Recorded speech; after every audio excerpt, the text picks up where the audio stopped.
Olá, eu sou Roger Senhorini, fisioterapeuta da Arcos Palmilhas. Estamos gravando essa série de vídeos sobre os principais problemas que nós identificamos em nossa clínica ao longo desses mais de 10 anos trabalhando com as palmilhas posturais e a podoposturologia.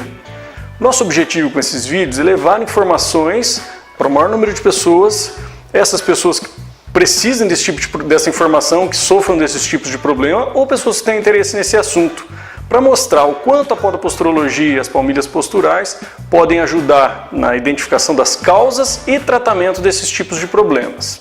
Hoje nós vamos falar sobre o esporão de calcânio.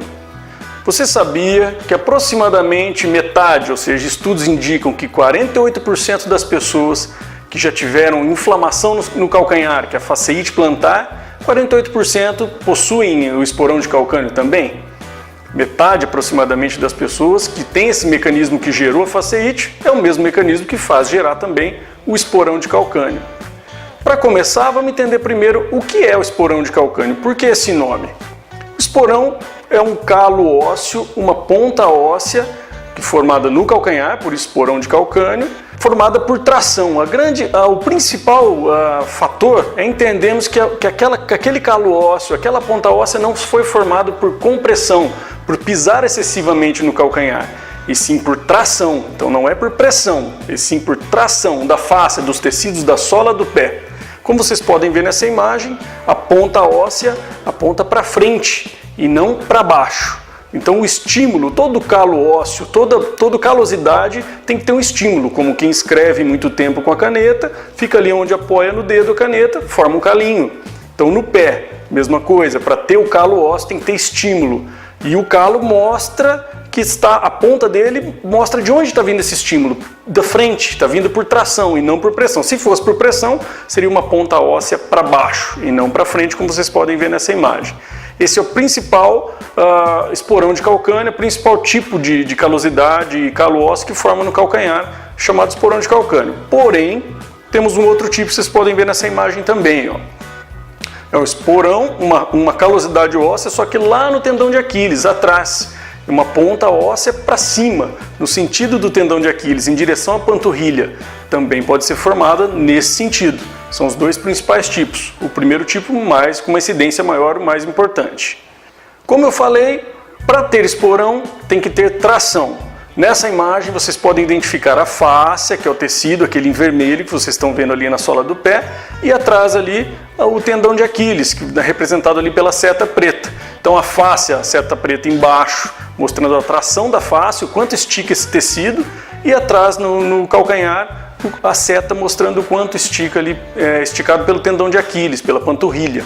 E os pontos de inserção lá no calcanhar, onde ela insere, ocorre uma tração contínua, direta, fazendo com que ocorra com o tempo micro-rupturas, e o nosso corpo, para se proteger dessa agressão, deposita cálcio. Então, ao longo do tempo, agressão, micro-rupturas por tração, o corpo deposita cálcio, fazendo então formar aquela ponta de cálcio, aquela ponta óssea chamada esporão de calcânio. Nesta próxima imagem, vocês podem identificar como é uma fáscia. Nós já tivemos aqui o vídeo de fasciite plantar, quem quiser pode pesquisar no nosso acervo, tanto no YouTube quanto no Facebook, mas vamos revisar lá. Então a fáscia plantar é um tecido que começa no calcanhar e termina lá nos dedos. Dá para você ver nessa imagem da esquerda que no calcanhar é um feixe único até o meio do pé. Do meio do pé para frente se divide em 5 feixes, em direção um para cada dedo. Ok? Então essa fáscia ela estica, tem muita tensão. Só que por que a fáscia ou a fasciite ou o esporão não gera lá na frente da face, só lá no calcanhar? Porque a tensão da face é dividida por 5, é dissipada do meio do pé para frente. E do meio do pé para trás, como é um único feixe, tem um único caminho, essa força se concentra desse feixe para trás, formando então ou a fasciite, a inflamação desse trajeto, ou o esporão de calcânio lá onde insere a face, lá no calcanhar, pelas micro-rupturas e deposição de cálcio para tentar fortalecer aquela área. Como dá para ver também ali na imagem da direita. Tá? A tração ocorre principalmente lá no calcanhar e não tanto lá na frente, porque divide a força por 5 em direção aos 5 dedos. Por que ocorre a tração da face? Vamos sempre buscar os porquês. Então, esporão não forma por pressão, e sim por tração. Por que traciona? O que faz tracionar? A maioria dos casos, tem várias causas, mas a maioria dos casos nós identificamos aqui na clínica que tem alteração postural envolvida. Claro que muitas vezes tem atividade, a corrida, depende da atividade física que essa pessoa faz ou do trabalho, tem vários fatores, tipo de calçado. Porém, um fator que é muito comum e muito fácil de identificarmos são as alterações posturais, principalmente relacionadas a centro de gravidade. Porque o correto, nós temos um bom alinhamento do nosso corpo. Nosso centro de gravidade tem que cair aproximadamente mais próximo do calcanhar do que do meio do pé ou da frente do pé, nosso eixo, nosso ponto de equilíbrio. Tá? Como vocês podem ver nessa imagem da esquerda, a primeira imagem é a imagem correta, passando ali a linha na orelha, no ombro, no centro da cabeça, na orelha, no ombro e no meio do corpo, tá? Olhando de lado ali.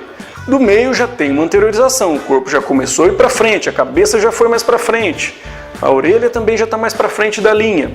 E a terceira imagem ali, ele foi bem para frente.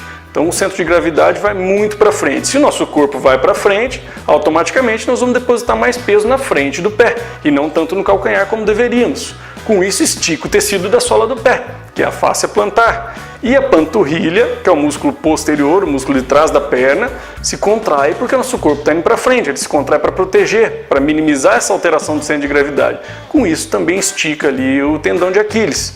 Essas pessoas têm muito histórico também de câimbras, tanto na sola do pé quanto em panturrilha, ok? Porque o tempo todo esses músculos estão tracionados, sendo exigidos, por isso vem câimbra. Na imagem da direita mostra ali o que é a fisiologia do envelhecimento. Todos nós vamos perder músculo ao longo dos anos, ok? Só que nós vamos perder de maneira não igual, vai ser um pouco diferente. Os músculos da frente do corpo nós usamos mais no nosso dia a dia. Usamos, quando eu estou dirigindo, estou usando o músculo da frente. Se eu pego algum peso, estou usando o músculo da frente. Quando eu levanto da cama, uso o meu abdômen. Deito na cama, uso o abdômen.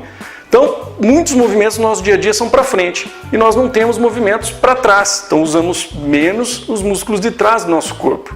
Eles são usados principalmente para a parte postural. Manter o corpo reto, manter ereto, são músculos posturais.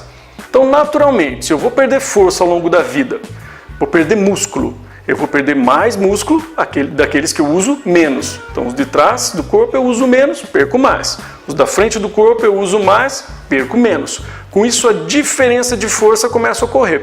Uma diferença de força começa a aumentar. Os músculos da frente mais fortes, os de trás mais fracos perderam mais força. E o nosso eixo, nosso centro de gravidade, então, começa a ir mais para frente, alterando então essa postura, a alteração do centro de gravidade. Por isso, senhorzinho, senhorinha, o pessoal mais velho, a gente percebe bastante a incidência dessa alteração do corpo inclinar para frente. É até bem comum eles dizerem, antes eu media 1,70, hoje eu já encolhi, estou com 1,65, 1,67. Então, a diferença de altura, tanto pelo achatamento das vértebras, quanto pela anteriorização. O corpo vai indo para frente e a pessoa vai inclinando para frente. Isso com relação à coluna e postura. E com relação ao pé, quanto mais para frente eu for, mais descarga de peso na frente do meu pé. Quanto mais descarga de peso na frente do pé, mais vai esticar os tecidos da sola do pé, além de agredir a parte da frente. Daí são outros problemas que nós já falamos aqui em um vídeo também da metatarsalgia, e depois vamos falar de outros, como por exemplo, joanete, calosidade, outras influências que esse mesmo mecanismo traz. Ok? Então, fisiologia do envelhecimento, vamos ter sempre essa tendência de inclinar para frente. Como combater isso? Atividade física, força muscular, equilibrar isso sempre, constantemente, porque a tendência, com o passar dos anos, vai ser perder musculatura. Então nós temos que fazer o equilíbrio disso. Eu trouxe aqui algumas imagens sobre o exame, esse exame que é tão valioso que nós temos no nosso consultório, na clínica, que é a baropodometria, o exame computadorizado de baropodometria. Eu brinco sempre que é o nosso alinhamento e balanceamento. Então nós vamos ver quanto de peso tem para frente, quanto de peso tem para trás dos nossos pés, quanto tem na direita, quanto tem na esquerda, como está o quadril, como está o centro de gravidade, o ponto de equilíbrio. Então com isso é possível a gente saber se existe realmente um problema postural envolvido ou não. Em muitos casos pode ser realmente pelo trabalho, pelo esporte, por outros motivos, mas se não tiver a postura, ok, então vamos atuar nessas outras causas. Agora, se tiver alteração postural, o tempo todo ocorrendo, o tempo todo que essa pessoa estiver em pé, estará ocorrendo uma agressão lá nos pés. Então nós temos que tratar a origem, não adianta estar inflamado, só tratar com anti-inflamatório, nós temos que tirar a agressão diária. E aí sim, o trabalho com o seu médico, com a medicação, com o anti-inflamatório, vai conseguir fazer o efeito que ele precisa. Com o seu fisioterapeuta também, o tratamento clínico vai conseguir ter a resposta que precisa. Então é um tratamento em conjunto. Nesse exame, o exame de baropodometria, dá pra gente ver tudo que for em vermelho, que vocês podem ver nessa imagem ali no calcanhar, mais vermelho do que a frente do pé, são os pontos de maior pressão. Então esse aqui é um exame mais próximo do ideal, que eu trouxe como referência. Mais peso atrás, nos calcanhares, e menos peso à frente. Com isso não estica tanto a face, o tecido da sola do pé. Dá pra ver em vermelho também, onde tem as setas mostrando o que seria o ideal, por volta de 60% do peso atrás e só 40% do peso à frente. E as três bolinhas na linha tracejada representam, a bolinha do meio representa o centro de gravidade, o ponto de equilíbrio, que dá para perceber na imagem que ela está mais para trás do que para frente, esse é o ideal. O da esquerda é o quadril esquerdo e da direita o quadril direito. Então essa pessoa não tem rotação de quadril, o centro de gravidade dela está num local ideal, distribuindo mais para trás o peso, calcanhar com mais peso do que na frente e 60% atrás, 40% à frente. Esse é o mais próximo do ideal com relação à distribuição de cargas. Agora eu vou mostrar para vocês exames que mostram as alterações que podemos identificar, como por exemplo do centro de gravidade. Então, se no centro de gravidade o corpo foi para frente, a postura foi mais para frente, o centro de gravidade, que é a bolinha lá do meio, daquela linha tracejada, a bolinha do meio foi mais para frente. Se o corpo for mais para frente, olha o vermelho que fica na frente do pé. Olha quanto não joga mais de peso na frente do pé comparado ao calcanhar. E olhando a distribuição de peso em vermelho lá, os números, 46% atrás, 54% para frente. Então tem mais pressão na frente do que atrás. Nesse caso, vai tracionar a face, vai ter tração dos tecidos da sola do pé, da planta do pé, podendo também ter agressão e calosidades nessas regiões vermelhas. Tá? Então essa é uma das causas de faceite e outros problemas, como eu citei. Um segundo caso que pode influenciar quando o problema é unilateral, ou seja, dói um pé, tem esporão num pé, no outro não. Um pé já teve faceite, sempre dá faceite, ou teve mais casos de faceite, o outro não. Seria a rotação de quadril. Para ter um pé diferente do outro, tem que ter desequilíbrio de quadril. Vamos ver aqui nesse próximo exame, então, um exame com rotação de quadril. Olha lá na linha tracejada, horizontal, a bolinha da esquerda está bem para frente da linha. A bolinha da direita está bem para trás da linha, então existe uma rotação sentido horário do quadril. A bolinha da esquerda, que é o quadril que foi para frente, está jogando peso à frente no pé esquerdo. Perceba que o peso vermelho lá no pé esquerdo segue o quadril. Quadril para frente, peso forte à frente. E na direita, quadril para trás, peso forte atrás. Ok? Essa da esquerda, como está jogando muita carga lá na frente, dá então uma distribuição errada. Olhando lá a carga em vermelho, 55 para frente, para trás, 45. E porque essa carga é a média da frente dos dois pés, está dando 55 na frente dos dois, e dos dois calcanhares, 45.